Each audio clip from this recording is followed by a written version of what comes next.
Good evening and welcome to the Channel Studios here in London with your international news around the world in 5.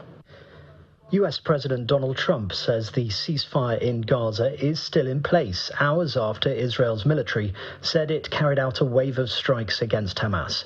The IDF said it would resume enforcement of the ceasefire after Israel and Hamas accused each other of breaching the deal. Strikes began in southern Gaza on Sunday after the Israeli military said terrorists fired an anti-tank missile and gunfire towards its troops in Rafah, killing 2 soldiers. Hamas said it was unaware of any clashes in the area under Israeli control. We want to make sure that it's going to be very peaceful with Hamas, and as you know, they've been quite rambunctious. They've been doing some shooting, and we think maybe the leadership isn't involved in that. Some rebels within, but either way, it's going to be handled properly. It's going to be handled toughly, but properly. Is the ceasefire still in place? Yeah, it is. A major manhunt is underway for a gang of thieves who stole 8 priceless jewels from the Louvre in Paris over the weekend. Here footage of one of the robbers breaking into one of the glass cabinets. Thieves stole 8 jewels described as being priceless before escaping on scooters. There are fears that unless the thieves are caught quickly, the items, including a diamond and emerald necklace Emperor Napoleon gave to his wife, will be broken up and smuggled out of the country. The museum announced it would be staying closed on Monday following the theft. 2 Hong Kong airport security staff have been killed after a plane skidded off the runway, hitting their patrol car before ploughing into the sea. The Emirates flight was arriving from Dubai at 3:50 a.m. local time when it veered off the runway, crashed through a perimeter fence and collided with the security vehicle, pushing it into the water. The 2 people inside died. The Boeing 747 ended up partially submerged, but the 4 crew on board survived. Officials are investigating the cause. Bolivia has elected a centrist Senator Rodrigo Paz as its next president, bringing an end to nearly 20 years of continuous rule by the Movement for Socialism Party. With almost all votes counted, Paz of the Christian Democratic Party defeated the right-wing candidate.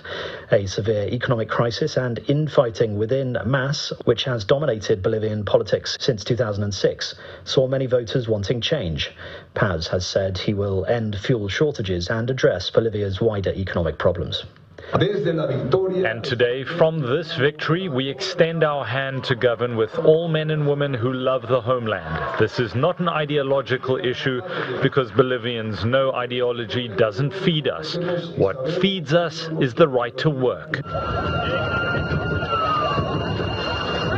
Business leaders in Bangladesh fear losses of more than $1 billion after a devastating fire broke out in the logistics section of the country's main airport.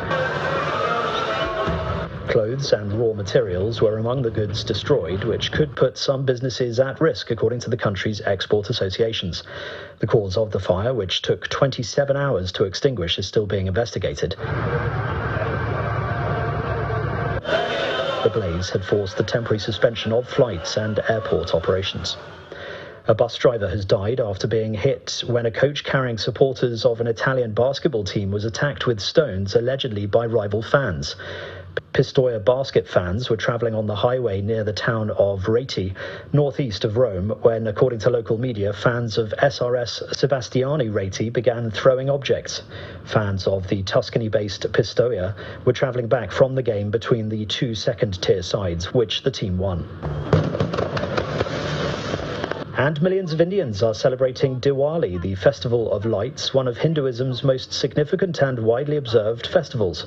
Lamps and firecrackers have been lighting up homes and streets during the festival, also observed by Sikhs. The festival is celebrated around the world, here in India, and here also in Australia in Sydney.